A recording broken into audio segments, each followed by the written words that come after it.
Welcome, आप सभी का स्वागत है। जैसा कि हमने जो है पीरियोडिक टेबल की जो है क्लास कर ली है थ्योरी की, और हमने कहा था कि थ्योरी के बाद आपको एमसीक्यूज कराएंगे। तो आज जो भी प्रीवियस ईयर में पीरियोडिक टेबल से संबंधित जो क्वेश्चंस आए हुए हैं, तो वो सारे क्वेश्चन हम लोग जो है एक एक करके जो है सारे क्वेश्चन कर लेंगे। पीरियोडिक टेबल से जो भी संबंधित क्वेश्चन आज तक रेलवे के एग्जाम्स में पूछे गए हैं, ठीक है। तो स्टार्ट करते हैं। तो हम देखते हैं पीरियोडिक टेबल के जो क्वेश्चंस हैं, तो सारे हम लोग एमसीक्यूज करेंगे और बेहतर तरीके से एनालिसिस करेंगे इन सारे चैप्टर्स के, ठीक है, इन सारे क्वेश्चंस के। पहला क्वेश्चन की बात करते हैं। तो हमारा पहला क्वेश्चन है तत्व का सबसे पहला वर्गीकरण किसने किया है। तो पहला वर्गीकरण किसने किया है, तो जब हमने थ्योरी आपको पढ़ाई थी तो सबसे पहले तत्वों का वर्गीकरण करने का काम किसने किया था। ऑप्शन नंबर डी, डोरवेराइन साहब ने किया था। हमने पहला ही सिद्धांत पढ़ाया था डोरवेराइन साहब का, दूसरा न्यूलैंड साहब का, और पहला और फिर मेंडलीव साहब का, और उसके बाद हमारे जो है मॉडर्न पीरियोडिक टेबल आई थी, ठीक है। तो ध्यान रखिएगा ऑप्शन नंबर डी, और सारी डिटेल में बहुत अच्छी से डिटेल में पढ़ा के रखिए। जिसने थ्योरी का क्लास नहीं पढ़ा है वो जा करके जो है प्लेलिस्ट में देखें और थ्योरी की क्लास पढ़ लेगा, ठीक है। आगे बढ़ते हैं अगले क्वेश्चन की ओर। अगला क्वेश्चन है हमारा क्वेश्चन नंबर 2 है, तत्व के वर्गीकरण से संबंधित त्रिक के नियम का प्रतिपादन किसने किया था। हमने साथ साथ क्वेश्चन भी कराए थे और त्रिक वाला नियम भी जो है हमने देखो कराया था आपको। तो त्रिक के जो है नियम किसने दिया था, तो डोरवेराइन साहब ने ही दिया था। ऑप्शन नंबर कौन सा है हमारा, ऑप्शन नंबर डी है। बहुत इंपॉर्टेंट क्वेश्चन है, सारे जो है कभी ना कभी जो है आपके एग्जाम्स में आए। 2014 के बाद सारे जो क्वेश्चन आए हैं वो सारे क्वेश्चन हम लेकर के आए हैं आपके लिए, ठीक है। अगले क्वेश्चन की ओर आगे बढ़ते हैं। अगला क्वेश्चन है हमारा, तत्वों के वर्गीकरण से संबंधित अष्टक नियम का प्रतिपादन किसने किया है। अब बात करते हैं अष्टक नियम की। तो अष्टक नियम का प्रतिपादन करने का काम किया है मिस्टर न्यूलैंड जी ने किया है। ऑप्शन नंबर सी हो जाएगा।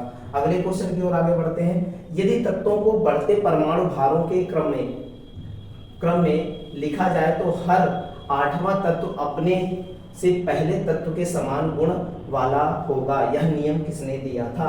अभी आपको याद आएगा जब थ्योरी पढ़ी थी तो हमने बताया था न्यूलैंड साहब ने जो है अपना अष्टक नियम दिया था, और उन्होंने बताया था कि जो है हर 8वां तत्व पहले नियम के अनुसार, लेकिन ये सिर्फ नियम कैल्शियम तक ही जो है लागू हो रहा था। हमने आपको जब थ्योरी पढ़ाई थी तब ये बताया था, ये भी ध्यान रखना हमको, ठीक है, बड़ा इंपॉर्टेंट है। अगले क्वेश्चन की ओर आगे बढ़ते हैं।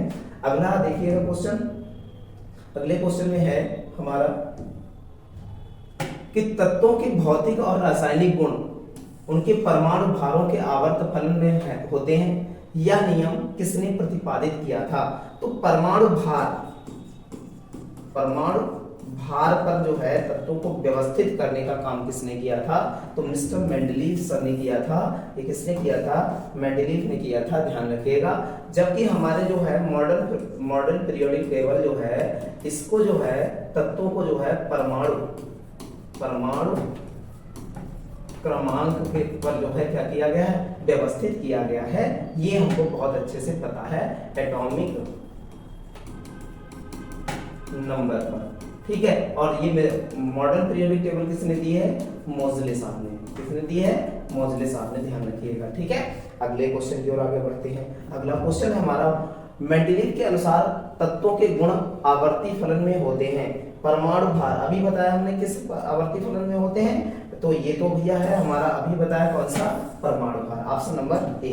अगले क्वेश्चन की ओर बढ़ते हैं। किस वैज्ञानिक ने सर्वप्रथम आवर्त सारणी का निर्माण किया है। तो सबसे पहले आवर्त सारणी का निर्माण करने का काम जो है मेंडलीव साहब ने किया है। कौन से, मेंडलीव साहब ने किया है। ऑप्शन नंबर कौन सा हो जाएगा, बी हो जाएगा। अगले क्वेश्चन की ओर आगे बढ़ते हैं। अगला क्वेश्चन है हमारा कि आधुनिक आवर्त नियम का प्रतिपादन किसने किया। अभी बताया तो मोस्ले साहब ने जो है इसका प्रतिपादन किया है। ऑप्शन नंबर डी हो जाएगा। अगले क्वेश्चन की ओर आगे बढ़े। मेंडलीव की आवर्त सारणी में तत्वों के वर्गीकरण का आधार क्या था, क्या बेस बनाया था उन्होंने, तो अभी बताया उन्होंने बनाया एटॉमिक मास। किसको बनाया, एटॉमिक मास को बेस बनाया था। तो ऑप्शन नंबर कौन सा हो जाएगा, ए हो जाएगा। ध्यान रखिएगा, बड़ा इंपॉर्टेंट क्वेश्चन है आपके हमारे लिए, ठीक है। अगला है आधुनिक आवर्त सारणी में तत्वों के वर्गीकरण का आधार क्या है। अभी देखिए आधुनिक आवर्त सारणी में अभी तक मेंडलीव आवर्त सारणी की बात कर रहे थे तो हमने बताया एटॉमिक मास, और जो है हमारा जो है जो आधुनिक मॉडर्न पीरियोडिक टेबल है वो एटॉमिक नंबर पर जो है क्या है, ये एटॉमिक नंबर पर जो है आधारित है। ध्यान रखिएगा ऑप्शन नंबर ए हो जाएगा। अगले क्वेश्चन की ओर आगे बढ़े। आवर्त सारणी के उदग्र स्तंभों को कहते हैं, मतलब जो है उदग्र स्तंभों को कहते हैं तो कहता है वर्टिकल कॉलम, जो वर्टिकल जो होते हैं कॉलम्स जो होते हैं वर्टिकल कॉलम्स, तब vertical columns of the periodic table are called. तो वर्टिकल जो है कॉलम होते हैं उनको क्या कहा जाता है, तो वर्टिकल मतलब हमारे खड़े हुए जो कॉलम होते हैं इनको क्या कहा जाता है, तो इनको कहा जाता है वर्ग कहा जाता है। ध्यान रखिएगा ऑप्शन नंबर कौन सा हो जाएगा, बी हो जाएगा। बड़ा इंपॉर्टेंट क्वेश्चन है, ठीक है, कई बार ऐसा सवाल पूछा गया है। आवर्त सारणी में क्षैतिज स्तंभों को क्या कहा जाता है, जो हॉरिजॉन्टल, हमने कहा था horizontal columns of the periodic table is called, क्या कहा जाएगा हॉरिजॉन्टल को, तो उनको आवर्त कहा जाता है। तो फिर से समझिएगा बहुत अच्छे से समझिएगा। जैसे ये जो है हमारा क्या है, जो सीधे सीधे और कुछ पड़ी पड़ी होती है, तो हम कहते हैं कि अगर मॉडर्न पीरियोडिक टेबल की बात करते हैं जो मोजले साहब ने दी है, तो इसमें आवर्त कितने होते हैं, तो आवर्त होते हैं 7 आवर्त होते हैं, और वर्ग कितने होते हैं, तो वर्ग होते हैं 18 वर्ग होते हैं। ध्यान रखिएगा इस बात का। तो जो ऐसे से खड़े हैं उनको क्या कहा गया, वर्ग कहा गया। जो ऐसे से जो है लाइनें हैं, पड़ी हुई लाइनें हैं, उनको क्या कहा गया, आवर्त कहा जाता है। ध्यान रखिएगा बहुत इंपॉर्टेंट है हमारे लिए। तो ये सारे जो है इस टाइप से आवर्त कहलाएंगे और इस टाइप से क्या कहलाएंगे, वर्ग कहलाएंगे। ठीक है, क्लियर है। आगे आधुनिक आवर्त सारणी के कुल वर्गों की संख्या क्या है, तो अभी हमने बताया कि आधुनिक आवर्त सारणी में वर्ग कितने होते हैं और आवर्त कितने होते हैं, तो कितने होते हैं 18 होते हैं। ध्यान रखिएगा ऑप्शन नंबर कौन सा हो जाएगा, डी हो जाएगा। अगले क्वेश्चन की ओर आगे बढ़े। आधुनिक आवर्त सारणी के आवर्तों की कुल संख्या कितनी होती, तो अभी बताया हमने आवर्तों की संख्या की बात की हमने, तो आवर्तों की संख्या कितनी होती है, 7 होती है। ध्यान रखिएगा ऑप्शन नंबर कौन सा हो जाएगा, बी हो जाएगा। बड़ा इंपॉर्टेंट क्वेश्चन है हमारे, ठीक है। अगले क्वेश्चन की ओर आगे बढ़े। आधुनिक आवर्त सारणी के तत्वों को व्यवस्थित किया गया है, तो भैया व्यवस्थित किया गया किस आधार पर, बढ़ते हुए परमाणु क्रमांक में, घटते हुए परमाणु क्रमांक में, बढ़ते हुए परमाणु क्रमांक में। तो ये आयतन और जो है ये बढ़ते हुए परमाणु संख्या में जो है, तो ये 3 ऑप्शन है, ठीक है। तो घटते हुए तो नहीं दिया गया है, ये भी ऑप्शन क्या हो जाएगा, गलत हो जाएगा। तो बढ़ते हुए परमाणु भार में तो हमारा किया नहीं गया है, तो परमाणु संख्या एटॉमिक नंबर के आधार पर किया गया। ऑप्शन नंबर कौन सा हो जाएगा, डी हो जाएगा। ध्यान रखिएगा। अगले क्वेश्चन की ओर आगे बढ़ते हैं। अगला क्वेश्चन है हमारा, आधुनिक आवर्त नियम के प्रवर्तक कौन है, तो आधुनिक आवर्त नियम के प्रवर्तक बोले जाते हैं हमारे मोसले साहब। ध्यान रखिएगा, मोसले साहब ने आधुनिक आवर्त नियम का प्रतिपादन किया है, ठीक है। अगले क्वेश्चन की बात करते हैं। तत्वों के आवर्त सारणी का जनक कौन है, तत्वों के आवर्त सारणी का जनक हमारा कहलाता है, भले ही जो है आधुनिक आवर्त सारणी मोसले साहब ने दी, लेकिन सबसे पहले आवर्त सारणी देने का काम किसने किया है, दुनिया को आवर्त सारणी के बारे में बताने का काम किसने किया है, तो देमेत्री मेंडलीव साहब ने की है। तो ऑप्शन नंबर कौन सा हो जाएगा, डी हो जाएगा। बहुत इंपॉर्टेंट क्वेश्चन आपके लिए, ठीक है। अगले क्वेश्चन की ओर बढ़ते हैं। आवर्त सारणी का लंबा रूप निर्भर करता है, आवर्त सारणी का लंबा रूप किस पर निर्भर करता है, the longest form of the periodic tables depend on, किस पर डिपेंड है, तो डिपेंड है हमारा किस पर, परमाणु भार पर डिपेंड करता है। ऑप्शन नंबर कौन सा हो जाएगा, सी हो जाएगा। ध्यान रखिएगा, ठीक है। अगली बात करते हैं आगे। निम्नलिखित में से किस एक पर आधुनिक आवर्त सारणी आधारित है, तो किस पर आधुनिक आवर्त सारणी आधारित है, तो आधुनिक आवर्त सारणी हमारी परमाणु संख्या पर आधारित है। ध्यान रखिएगा ऑप्शन नंबर कौन सा हो जाएगा, हमारा बी हो जाएगा, ठीक है। बहुत अच्छे से हम लोग लर्न करके जाएंगे ये सारे क्वेश्चन, और सारे क्वेश्चन एग्जाम के लिए बहुत सारे बेनिफिशियल हैं और बहुत बेहतर तरीके से हमें पढ़ाई करनी है। और इस बार जो है हमको एनटीपीसी में झंडा गाड़ देना, सिलेक्शन जरूर लेना है, 100% सिलेक्शन लेकर के जो है अपने माँ बाप के नाम रोशन करना, अपने क्षेत्र का नाम रोशन करना है, ठीक है।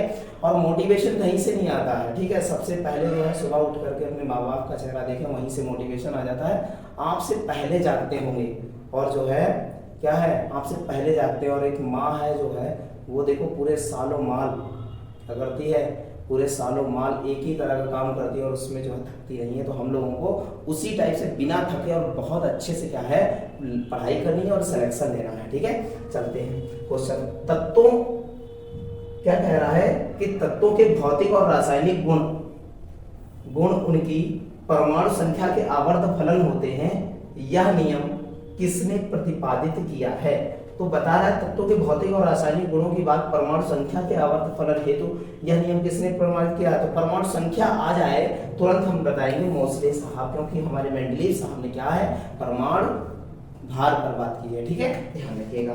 आगे बढ़ते हैं अगले क्वेश्चन की ओर। अक्रिय तत्व किस समूह में रखे गए हैं? अक्रिय तत्वों को कहीं जो है आपने पढ़ा होगा कि जो है इनको नोबेल गैसेस भी कहा जाता है। ध्यान रखिए, इनको नोबेल गैसेस भी कहा जाता है और इन्हें शून्य समूह या 18वां समूह में रखा गया है। 18वां या 18वां वर्ग कह सकते हैं या शून्य समूह में रखा गया है। ध्यान रखिएगा, ऑप्शन नंबर कौन सा हो जाएगा? ए हो जाएगा। अगले क्वेश्चन की ओर आगे बढ़ते हैं। क्षार धातुओं को आवर्त सारणी में किस समूह में रखा गया है? तो आवर्त सारणी में क्षार धातुओं को रखा गया है ए फर्स्ट में रखा गया है, फर्स्ट ए में रखा गया है। तो पहला ही जो है जो टेबल पीरियोडिक टेबल का जो पहला ही जो है कॉलम है वही है क्षार धातुओं का, यही है क्षार धातुओं का। ठीक है, ध्यान रखिएगा, क्षार धातुएं यही है। इसके बाद जो एक टेबल आती है अगली जो है हमारा वर्ग आता है, ये फर्स्ट ए है, ये सेकंड ए आता है, ये क्षारीय जो है क्षारीय मृदा धातुएं होती हैं। ये सब थ्योरी में पढ़ाया है, बहुत अच्छे से पढ़ाया है, तो ध्यान रखिएगा, बड़ा इंपॉर्टेंट क्वेश्चन है दोनों। ठीक है, किस समूह के तत्वों को सिक्का धातु कहा जाता है? तो सिक्का धातु हमारे पास जो है किस समूह के तत्वों को कहा जाता है सिक्का धातु? तो ध्यान रखेंगे ऑप्शन नंबर हमारा क्या हो जाएगा? ऑप्शन नंबर B1 का होता है समूह। कौन सा होता है? 1B होता है। ध्यान रखिएगा, कौन सा? 1B। कौन कौन से होते हैं सिक्का धातु, ये भी याद रखना है हमारा। तो एक होता है सिल्वर, एक होता है हमारा कौन सा? एक होता है Au मतलब सोना, एक होता है कॉपर। ध्यान रखिएगा, 3 सिक्का धातु होती हैं ये, और बहुत अच्छे से ध्यान रखिएगा ये कौन से आती हैं, किस वर्ग में आती हैं? 1B में आती हैं। ठीक है, आगे बढ़ते हैं अगले क्वेश्चन की ओर। शून्य समूह में रखे गए तत्व किस नाम से जाने जाते हैं? तो शून्य समूह में रखे गए तत्व विस्क्रिय तत्वों के रूप में जाने जाते हैं। ध्यान रखिएगा, ऑप्शन नंबर कौन सा हो जाएगा? डी हो जाएगा। ध्यान रखिएगा, बड़ा इंपॉर्टेंट है, उनको हैलोजेंस कहते हैं। ठीक है, आगे बढ़ते हैं। आवर्त सारणी में 2 तत्वों का नाम फ्रांस के नाम पर है। ठीक है, 2 तत्वों का नाम फ्रांस के नाम पर है, उनमें से एक फ्रांसीसियम है तो दूसरा तत्व कौन सा है? एक फ्रांसियम है तो दूसरा तत्व कौन सा हो जाएगा? तो आपको नाम से ही पता चल जाएगा। तो फ्रांस लगा है जिसमें, तो फ्रांसियम फ्रांस से हो गया, फर्सियम जो है ये हो जाएगा फर्मी, कौन हो जाएगा? फर्मियम हो जाएगा। ध्यान रखिएगा, कौन सा? फर्मियम हो जाएगा। ध्यान रखिएगा, ऑप्शन नंबर सी है। आगे बढ़ते हैं। निम्नलिखित में से किस वैज्ञानिक ने पोलोनियम तत्व की खोज की थी? तो पोलोनियम की खोज करने का काम किसने किया था? तो पोलोनियम एक रेडियो एक्टिव तत्व है और इसकी खोज जो है हमारी मैडम क्यूरी द्वारा की गई थी। ध्यान रखिएगा, ऑप्शन नंबर कौन सा हो जाएगा?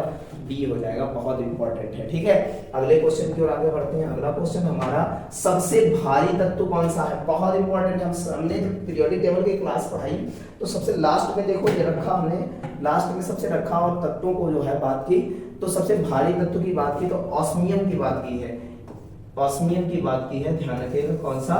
ऑस्मियम की बात की है। ठीक है, ध्यान रखिएगा, बहुत इंपॉर्टेंट है। अगले क्वेश्चन की ओर, सबसे हल्की धातु, अरे सबसे हल्की धातु भी पढ़ाई, सबसे भारी धातु भी पढ़ाई आपको। ऑस्मियम सबसे भारी धातु है और सबसे हल्की धातु कौन सी है? सबसे हल्का तत्व कौन सा है? लिथियम कौन सा है? ऑप्शन नंबर हमारा डी है, लिथियम है। ठीक है, बहुत इंपॉर्टेंट है हमारे लिए दोनों, कई हर बार एग्जाम में पूछे गए।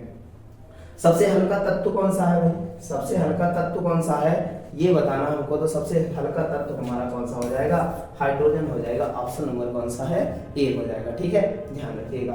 अगले क्वेश्चन की ओर आगे, निम्नलिखित में से कौन सा तत्व सबसे विद्युत ऋणात्मक है ये बताना है। तो ऑप्शन नंबर हमारा कौन सा हो जाएगा? फ्लोरीन। ऑप्शन नंबर बी हो जाएगा। ध्यान रखिएगा, ऑप्शन नंबर बी है। अगले क्वेश्चन की ओर आगे, पृथ्वी पर सबसे अधिक मात्रा में पाया जाने वाला धातु कौन सा है? तो धातु कौन सा है पृथ्वी पर जो सबसे अधिक बड़ी मात्रा में पाया जाता है? तो वो पाया जाता है एल्यूमिनियम। ध्यान रखिएगा, एल्यूमिनियम आपने देखा होगा। ठीक है, बड़ा इंपॉर्टेंट है ये क्वेश्चन, और ये कभी कभी जानते हैं आपको जो है, कभी आपको ज्योग्राफी के थ्रू पूछ लेता है और कभी केमिस्ट्री के थ्रू पूछ लेता है, तो ध्यान रखिएगा दोनों थ्रू पूछा जा सकता है। ठीक है, अगले, पृथ्वी पर सबसे अधिक मात्रा में पाया जाने वाला तत्व कौन सा है? अभी तक हमें धातु पूछी और तत्व की बात करते हैं तो कौन सा हो जाएगा? तो ऑक्सीजन हो जाएगा। ध्यान रखिएगा, ऑप्शन नंबर कौन सा हो जाएगा? ए हो जाएगा, बहुत ज्यादा इंपॉर्टेंट है। ठीक है, कौन सा हो जाएगा? ऑक्सीजन हो जाएगा। आगे बढ़ते हैं। संक्रमण तत्वों की विशेषता क्या है? बताइए भैया, संक्रमण तत्व कहाँ रखे जाते हैं भैया, उनकी विशेषता क्या है, ये बताने हैं हमें। तो कैसा होगा ट्रांजिशन उनके, तो हमारा जो है अपूर्ण बहुलक पीरियोडिक टेबल डी में रखा जाता है, और से डी ऑर्बिट में रखा जाता है, ऑर्बिटल में ध्यान रखिएगा, ठीक है। आगे बढ़ते हैं। आगे प्रत्येक आवर्त का प्रथम सदस्य होता है, प्रत्येक आवर्त का पहला सदस्य क्या होता है ये बताना है आपको। तो प्रत्येक आवर्त का पहला सदस्य हमारा एक क्षार धातु होता है, ध्यान रखिएगा। ऑप्शन नंबर कौन सा हो जाएगा, ए हो जाएगा। बहुत ज्यादा इंपॉर्टेंट क्वेश्चन है सारे। निम्नलिखित में से किसमें शून्य इलेक्ट्रॉन सजातीय होती हैं, तो शून्य इलेक्ट्रॉन सजातीय किसमें होते हैं, तो ऑप्शन नंबर डी हो जाएगा हमारा। कौन सा ऑप्शन नंबर कौन सा हो जाएगा, 38 क्वेश्चन है तो ऑप्शन नंबर डी हो जाएगा। कौन सा हमारा, नियॉन हो जाएगा, ठीक है, ध्यान रखिएगा। अगले क्वेश्चन की ओर आगे बढ़ते हैं। अगला क्वेश्चन है तीसरे और चौथे समूह में ऑक्साइड का सामान्य गुणधर्म क्या है। तीसरे और चौथे के जो हमारे जो है वर्ग हैं उसमें जो है ऑक्साइड का सामान्य गुणधर्म क्या है, तो ऑप्शन नंबर सी हो जाएगा हमारा। बेसिक और एसिडिक है हमारा, बेसिक और एसिडिक है, ठीक है। अगले क्वेश्चन की ओर आगे बढ़ते हैं। अगला क्वेश्चन है हमारा आवर्त सारणी के दूसरे आवर्त में तत्वों की संख्या कितनी है। आवर्त सारणी के दूसरे आवर्त में बता रहा है तत्वों की संख्या कितनी है, तो हमने आपको बहुत अच्छे से पढ़ाया है। कितनी है, 8 है, ठीक है, ध्यान रखिएगा। कितने तत्व हैं, 8 हैं, ठीक है, ध्यान रखिएगा पहले, ठीक। आगे बढ़ते हैं, अगले क्वेश्चन की ओर आगे बढ़ते हैं। तो अगला क्वेश्चन हमारा, ठीक है, तो हमारे ये जो है 40 क्वेश्चन थे और ये सारे क्वेश्चन हमने पीरियोडिक टेबल से संबंधित क्वेश्चन किए हैं और बहुत बेहतरीन क्वेश्चन है। आप भी देख रहे होंगे कि जब प्रीवियस ईयर सॉल्व कर रहे होंगे, जब आप एसटी हल कर रहे होंगे तो देखा होगा कि बहुत सारे क्वेश्चन इसी टाइप के आपके जो है एसटी में मिलते हैं, क्योंकि यही क्वेश्चन एग्जाम में आने वाले हैं, ठीक है। इस बार यही क्वेश्चन आपको देखने को मिलेंगे एग्जाम्स में, ठीक है। तो आप देखिए बहुत अच्छे से जो है इनको लर्न कीजिएगा और चैनल को सब्सक्राइब कीजिए, लाइक कीजिए, शेयर कीजिए और जो है हमारा टेलीग्राम चैनल पीडीएफ के लिए ज्वाइन कीजिए मैथ्स बाय सूरज सर। धन्यवाद।